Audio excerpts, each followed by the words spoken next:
Gets me through my morning every day. Ladies and gentlemen, Adelaide's Jodie and Hayesy on Nova. We had a lot of fun recently when we were going through a little obituary from Sean Kelly. He's a man from Sydney, and he and his brother wrote a nice little piece in the local paper about their mum. Paying tribute to Mama.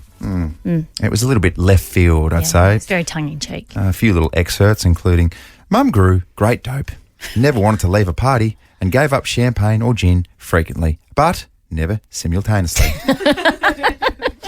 Well done, boys. It really made what was a really dire situation somewhat lighthearted. It went viral all across the world. And it made it easier on the situation, and it just got us to thinking perhaps, you know, the day will come when you and I leave this mortal coil. Yeah. And what would we say about each other in an obituary? That's a very, very good point. Would you like me to go first, Jodes? Oh, I guess. I'll do the honours. And can I just say, this particular obituary from me, it comes directly from the heart. Save your tears, Jodes. Just do your best. Ah, yes, I see you know your funerals well. Farewell to Jodie, the product of Tasmania and the Gold Coast, having a child. You were never known for being able to create a male, and not once did you use bought and brought correctly in a sentence, and despite our obvious frustrations, your consistency in that space was admirable. If you bought something, you bite it. Oh, hang on, wait. Oh, my God. Your feedback towards others was plentiful. Your knowledge of what was happening in the show was minimal, but you always did it with a smile and a whoops, sorry about that, which rarely fixed the problem. This funeral will be a jagged-themed gathering. Don't worry about getting there early, because Jodie will probably be late, and you actually may speak to her again because she might forget that she's dead. Take care. Don't touch my food. We'll miss you, Jodes. It's really beautiful, thank you. Not a dry eye in the room. Oh, well, I am actually crying. That's very funny. I'm crying at my own funeral. That's great. Well done. It fits a theme perfectly. You forgot that you're dead. Jodie turns up to her own funeral. Oh, that's right. I'm supposed to be at the casket. Hey-o. Well, I sat down to write your death notice for the paper, and then I thought, you know what? I'm on a tangent here, because now I'm visualising your funeral. So this is less of a death notice, but more of a you googly as to what I would say at Andrew Hayes' farewell party. Oh my gosh, you're a googleizer. I thought you were going to tell me what a bad you Googleizer I am. A what? A you Googleizer? One who speaks at funerals? Or did you think I'd be too stupid to know what a you googly was? Apparently you have an excellent reputation as a you googly. Yeah, well, okay, strap yourself in to your coffin, because this is me talking at your funeral, which, by the way, is held in a barn. I don't know why. That's just where my mind went. Okay.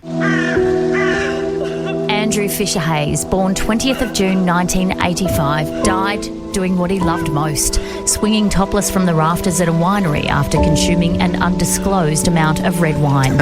He was affectionately known as Hayesy, but also responded to the self-appointed nickname of Horse. Hayesy was the school captain 2 years running in Beckham, country New South Wales, because he was the only child in his class and yet did no discernible study in 12 years of education. His dream of playing AFL looked to come to fruition when he was picked up by the Swans, but a lack of skill, commitment, dexterity and courage saw him go on to win 2 premierships in the sandful for the Doggies.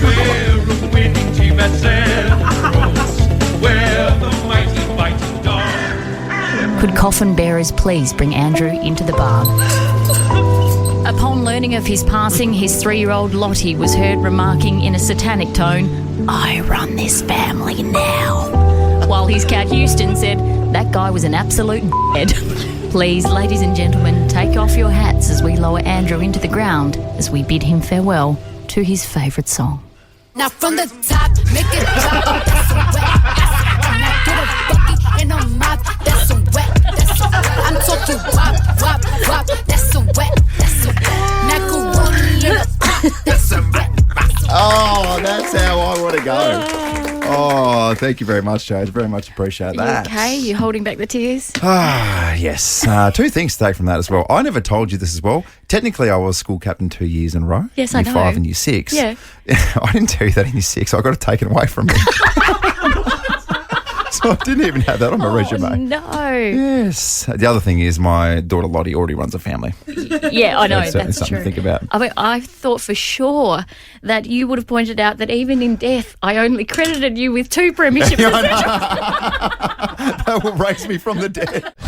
Kids can be tricky, can't they, Jones? They can be a really, really just dodgy territory to navigate. Yeah. Sometimes I'll get texts from my wife and photos and or videos just as sort of explaining the vibe that's happening in the house when I'm not there. Sometimes it's during the show Yeah. and I just watch your face and you look down at your phone and you go, oh, God. Oh, my very goodness. Oh, God. Turns out I will do some overtime at work today, that sort of stuff. Yeah. Because it can be a genuine war zone. Got this video message yesterday, and this was pretty early in the show, wasn't it? And it just sort of feels like a genuine pin-up situation for people who change once they have their coffee in the morning. Yeah. And that includes toddlers. So this is my 4-year-old Lottie before she's had her baby Chino. And obviously you can imagine that there's a bit of a to and fro, a bit of debate between Cara and our 4-year-old as to how we're going to get the baby Chino to her, whether we're going to take it to Willowbend to get a baby Chino or whether or not Mum will make it at home. Okay. Just make out these words. And this is the demands of a 4-year-old who hasn't had her coffee yet and exclusively looking for a baby Chino. Get me a baby Chino. Why not? Welcome to parenthood, my friends. That's what it's all about. Isn't that beautiful? Isn't that stunning. lovely? It's stunning and brave. That's good. But also the look on her face, if you could see the video, it's like, get me a baby Chino right now. Like, it's like she morphs into this satanic little devil. And then, as you say, because I messaged Cara straight away and I was like, get me a baby Chino right now. And she wrote back, what a sweet baby angel, and sent me a photo of her holding said baby Chino and the smile on her face and the butter that just would not melt in her mouth. It was angelic. And I'm not even lying here. Cara said her first words when she handed over the baby Chino were, oh, thank you, Mummy. I love you so much. Oh, my gosh. So if you're sitting there thinking about having kids, definitely do it. But just know you've got to take the good with the bad. And the bad can be very, very confronting. You've got to have a thick skin. I just want to hear it one more time. I couldn't stop watching this yesterday. Just one more time. Yeah, it really elevates, doesn't it? Get me a baby Chino. Why not? Oh, my gosh. Lottie, you angel, you are your mother. Your father, he's on the naughty list. Jodie and Hayes's Naughty at 6:40. Naughty. Jodes, can we talk about blue movies and just the impact that they are having on young men in society? I mean, I guess. In particular, Do you want to lead this chat? in particular, the North Koreans who get exposed to these types of movies maybe at a later age. Right. North Korean military men who joined the war front in Ukraine on behalf of Russia have unfettered internet access for the first time and are using it to watch tons of pornography. Due to the restricted access to the internet in North Korea, the 10,000 North Korean soldiers have been browsing the web on Western servers very unrestricted. This is supposedly raising concerns about the regime, about outside influences on the military and the potential for decreased control over its soldiers. Where are the guys? Oh. do not knock on that tent. When the tent's rocking, do not come knocking. We've said that since day dot, particularly with the North Korean soldiers who were just exposed to pornography for the first time. They got a lot of catching up to do. Just feel sorry for that guy who's like leading the battalion into the war front, and he's like, on the count of 3, 1, 2, 3, rah! And he turns around. He's like, guys, where are you? What about in 6 months' time when they're like a bunch of fiddler crabs? They've all got really muscular right arms. Huge right arms. Can I just tell a quick story about the first time as a young man that I discovered such content and maybe the effects that it had on my parents? Okay. It was back in the days of LimeWire. Yeah. Remember LimeWire? Yep. And who knew that you could download blue movies via LimeWire? Oh, not me. And I remember downloading such a movie and my mum came around the corner and she would have seen a flash frame, like a frame of a blue movie. Yes. And I remember, even at the age of 13 or 14, trying to convince my mum, and I now know that back then it was the highest form of gaslighting. Yeah. That mum was like, oh, what was that? And I remember going, what are you talking about, mum? She was like, I swear I just saw 2 naked people. And I still remember this quote. I definitely saw a man's penis. What are you talking about, Deirdre? And I took it a step further. I remember going, what is going on in your head, Mum? Is that all you think about? Like, what is going on? And then by the end of it, she was like, apologies. Apologies, maybe there's something wrong with my brain. And I was like, you need a cup of tea, Deirdre. Come on, let's take you over. Let's boil the kettle. Jesus Christ, I hope you washed your hands first. Yeah. Oh, gaslighting a 14-year-old horny teenager. Hey, I'm going to quit to become a drama teacher now because a teacher revealing his salary in a very... Yes. Wow. I'm just mucking around because it's Friday. You're on one this morning, aren't you? I think we're all on one, aren't we? You're on a real tear. We're just feeling it. Okay. A teacher revealing his salary in a very candid street interview has sparked a heated debate about how much they should be getting paid. So he was speaking to Get Ahead, which is an app that matches up workers and employees. And the Melbourne man was asked just how much he makes per year. I'm a teacher, just north of 160,000. And what subjects do you teach? Drama. How long have you been teaching for? 27 years now. Have you been teaching drama the whole time? Yeah, started as an actor, moved into teaching. Wow. I do not have a problem with a teacher earning $160,000 a year. Teachers should earn infinity cash with what they do, raising our children for us. Oh, 100% agree. Yep, no issues whatsoever. I think a lot of people would hear that and be like, wow, I didn't know that teachers earn that much. That's good coin. My best friend from high school is a drama teacher, and honestly, she burns out a lot. I know they get a lot of holidays, but they do all these massive productions each and every year, which is Saturdays, Sundays. It's full on and it's hectic. And I don't begrudge this lovely man who's been doing his job for 27 years getting $160,000. Don't you roll? Why are you rolling your eyes at me, producer Muff? Why? What's going on there? Are you there? kidding? What's going on there, producer Flack?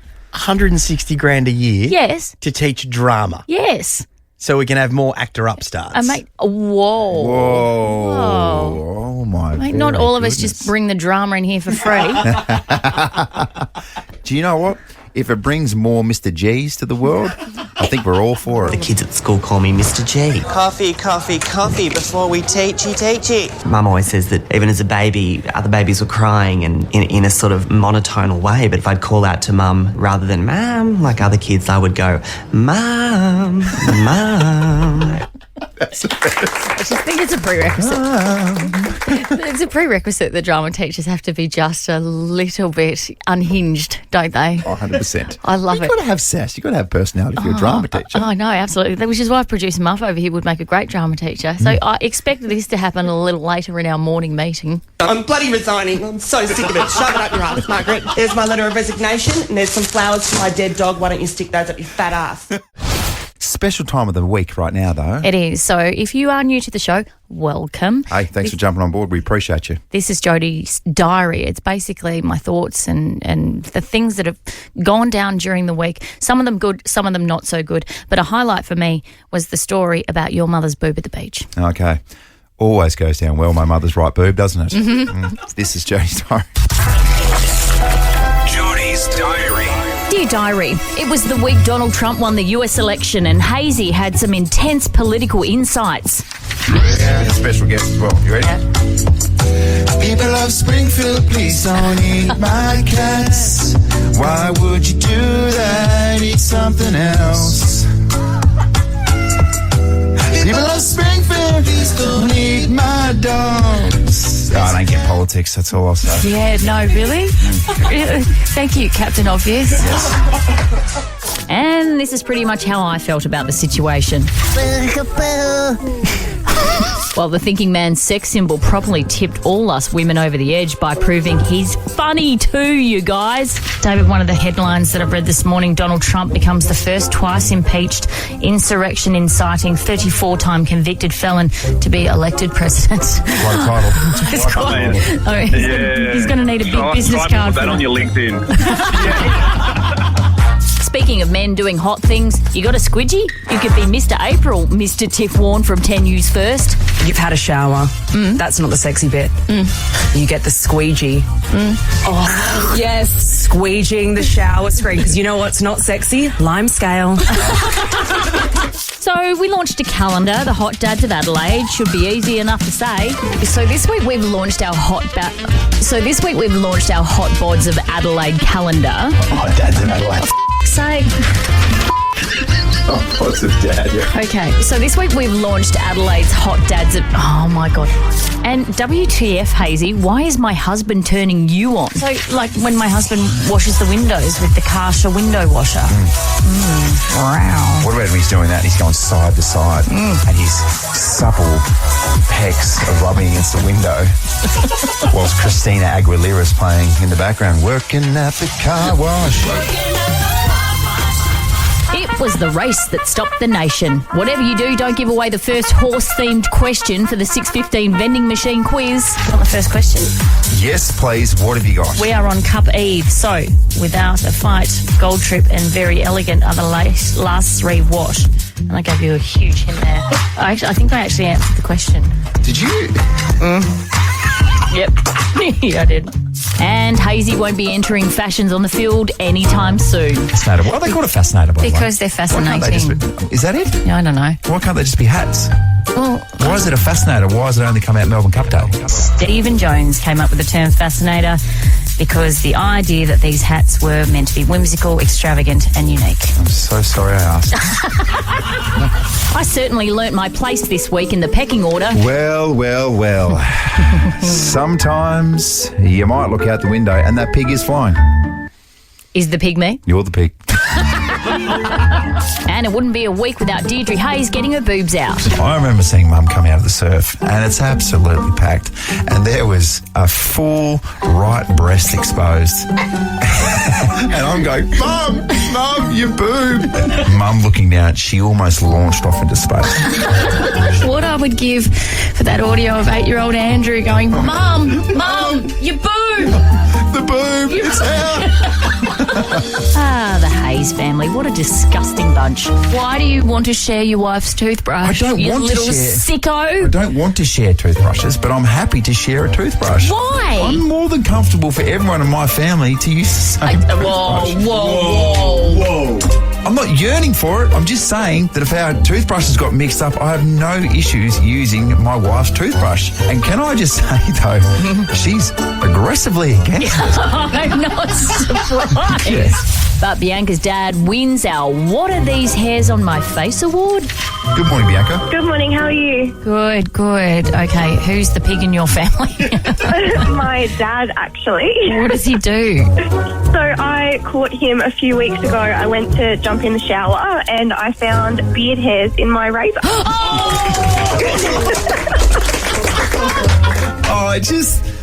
Let's keep it reasonably PG, but that razor's been everywhere, hasn't it, Bianca? It's seen some stuff, hasn't it, Bianca? It's seen some stuff. It has, yep. And I walked out and I was like, have you been using this? And she was like, no. And I was like, well, there's orange beard hairs in there. Yeah. Wow. Turns out we're not the grossest ones in Adelaide.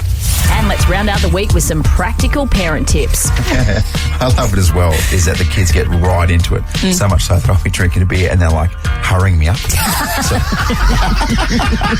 So they can take it to the bin. So Dad's sculling beers. Yeah. And the kid's like, hurry up, Dad. Yeah. And I'm like, here you go, kids. I'm a good dad.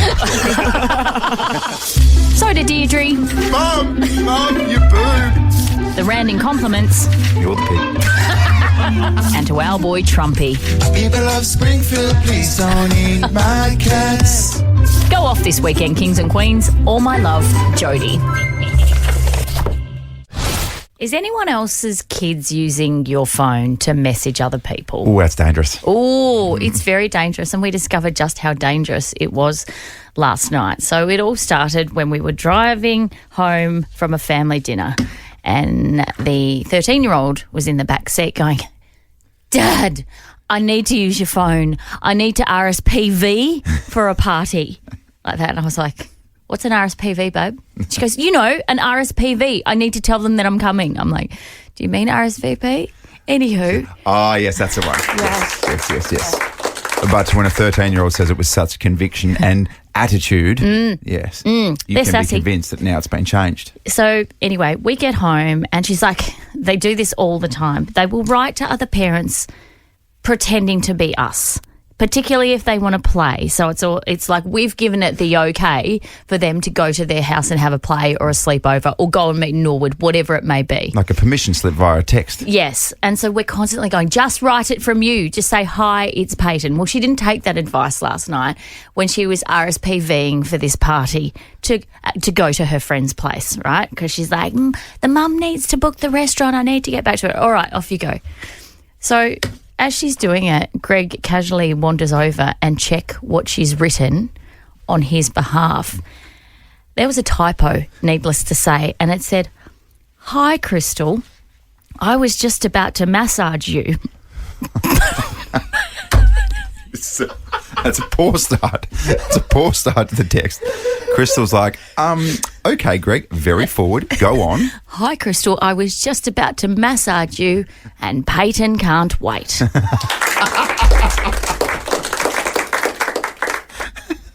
He's a real sicko, Greg, isn't he?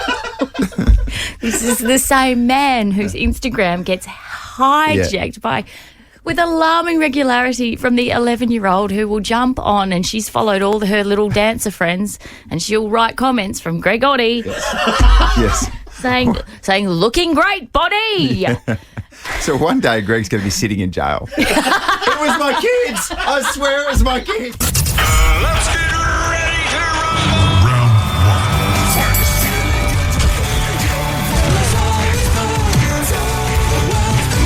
Ladies and gentlemen, Battle of the Bangers. What an unbelievable space this has become. Battle of the Bangers. It's a chance where you get to choose the music. Mm-hmm. We turn into a fun, and I say that in inverted commas, fun. It's not. It's dangerously competitive. Yeah, it's awful. Little contest between you and me, Jones. Oh, don't get me wrong. I don't like myself when I get this competitive. I hate it, actually. Well, you really like yourself when you win, though, don't Yeah, you? I do. I don't mind myself. Okay, so 2 songs. The theme this week was, I guess, based on the calendar, sort of modelling catwalk type theme. Yeah. Based on Jodie and Hayes's Hot Dads of Adelaide. Yeah. Look, I'm just going to play it, and then you're going to have to somehow tell us how the song even relates to the theme. Fly like a G6. All right, go for it. What have you got? Well, Spin so it. models walk on a runway for planes, a G6 a plane. Or, as producer Zoe pointed out, I could have just cut to the chase and gone, like, model planes, G6. Okay, I suppose. What else do you want from me, mate? That's a link. Yeah. Mine's much more basic.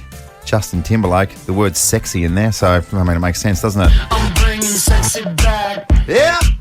The mother boys know how to act. Yeah. It's good, isn't it? All right. I like this contest. I would argue that if you're listening during the workday, you'd probably hear this song anyway. Oh. Because it's supposed to be bangers that we're bringing back that you would normally hear. That's the whole premise of the thing. I'm not sure that's the exact premise of the thing, to be honest. Anyway, Capricorn Josh, welcome. I always understood it as just a fight to the death, Yeah. right? Yeah. In Well, an that's- octagon. That's what it's merged into. With loud music playing. Okay, go All on right, then. just before we get to this, Yeah. this is really important for me. Yeah. There's not that many weeks left in the year. Of course, there will be a Battle of the Bangers title that someone will win. It's 21 to 16. I can't afford a loss from here until the end of the year. But you can win it if you go undefeated. So a lot riding here. My heart's pounding. Oh my gosh. Would you like a drum roll, great man? I'd love a drum roll. Here we go. Don't call it a comeback, it's Andrew. Hey! Yes. Oh, still in the mix. It takes it to 21 to 17. Feels good, I got to say. Feels really, really good. Your winning song this week, Justin Timberlake, Sexy Back. Don't worry, Joe, it's always next week. I'm bringing sexy back. Fitzy Fridays. Fitzy Fridays. Fitzy Fridays. Absolutely flawless time of the week, and that's when we get to speak to the one, the only, Ryan Fitzy Fitzgerald. Fitzy, good morning to you. Hayesy, Jodie, you beautiful people. Fitzy, when I think of hot dads, I think of Ryan Fitzy Fitzgerald. There's no question about that. And we are assembling a calendar of all the dads in Adelaide who, not spectacular looking, but doing very, very sexy, hot things. And I just feel like you fit the brief. Do you know what I've been doing at the moment, Judge? I've been, because our irrigation is going quite well with the sun coming out now, coming into summer.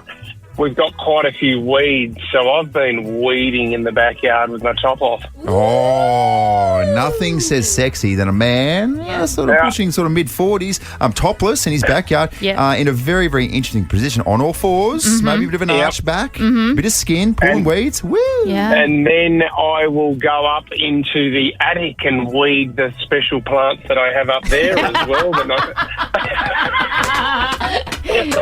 You do live at Port Noarlunga after all.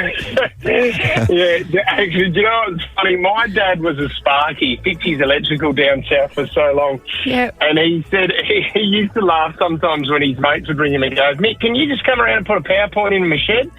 And he'd get around there and they would ask for 14 PowerPoints in the shed. And he'd be like, Dave, come on, mate, I know what you're doing. I know what you're doing. Do you want the job or not, Mick? Mick, this is a high-paying job for you. I would take it. Yeah, Mick, I'll pay you per PowerPoint. That's a lot of cash. Exactly right. But no, this is a good idea. I hated this, but I had to do a photo shoot when I came out of Big Brother for, I think it was OK magazine. And they said, stupidly in the house, I said something like, a number one feature that I love on women is shoulders. And they said, well, Fitzy, how would you feel about having a shot with your top off coming out of the shower and you're showing your shoulders are coming out of the shower? And my mates now bring it out. Whenever we go to a restaurant, they stick it up on the wall at a restaurant so everyone can see it. It's the worst. During the moment, you're like, oh, it's okay. Yeah. This publication, they won't stuff me around. I trust them. Yeah, I trust OK magazine with my life. Why wouldn't you? You know what? This comes out every week. People will forget about this shot. 20 years later, it's still going. Hazy's actually, I don't know if you've seen it. I can text you a copy if you like, but Hazy's been in a calendar when he played at the Doggies. Oh, what were you doing, Hazy? Something that you've never done before, like handballing, or? No, it was kicking. It was kicking, Fitzy. No, it was hitting a target. It was a hard ball get.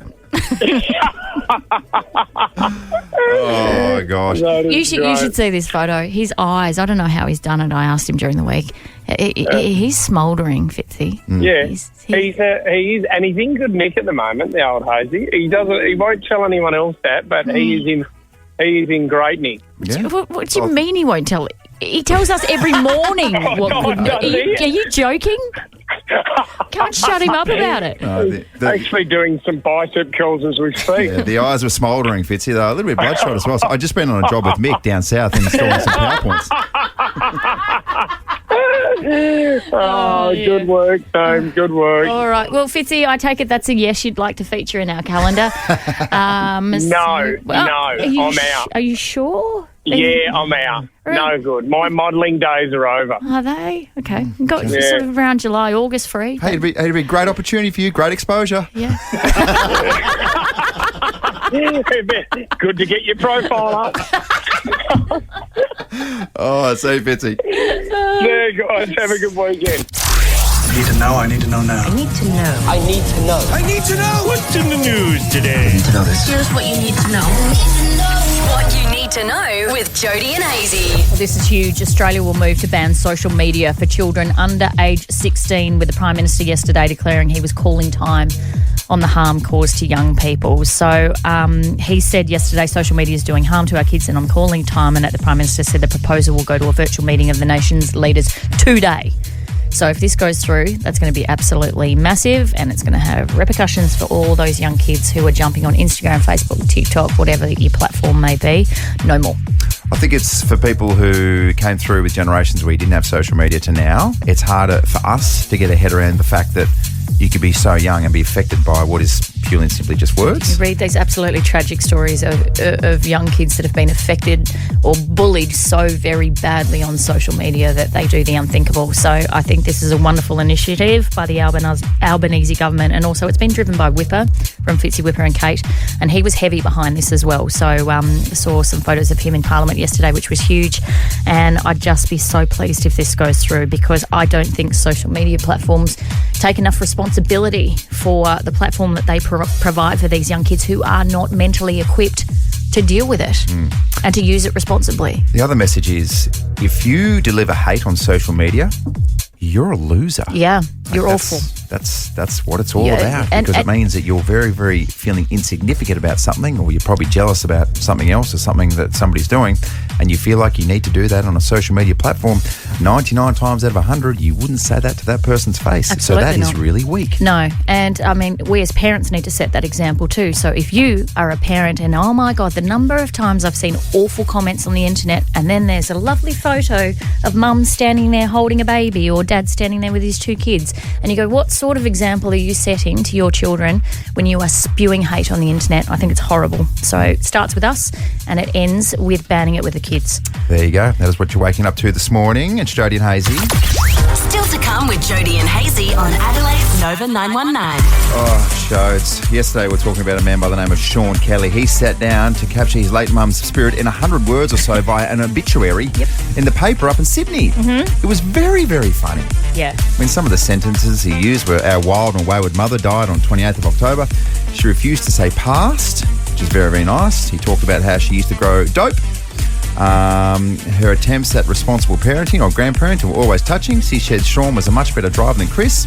News on what's happening next is set to follow. Bring a shovel. Yep. And it made Sean and his brother go viral. And they had no intentions of going viral. No. Funny obituaries. Yeah. Obituaries were just a little bit looser, where you can kind of look at death as a way of having a bit of a laugh, I guess. I mean, I guess I want everyone to have a good time at my funeral. So if that's the case, then maybe you should write one for me. Or maybe you should write one for me. All right.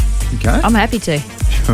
Should we do that next? I'm happy to bid you farewell. How much time we got if you're going to write one for me? You got a bit to say? All right, let's turn it around. All right. Let's share obituaries next. That's never been said on Nova before.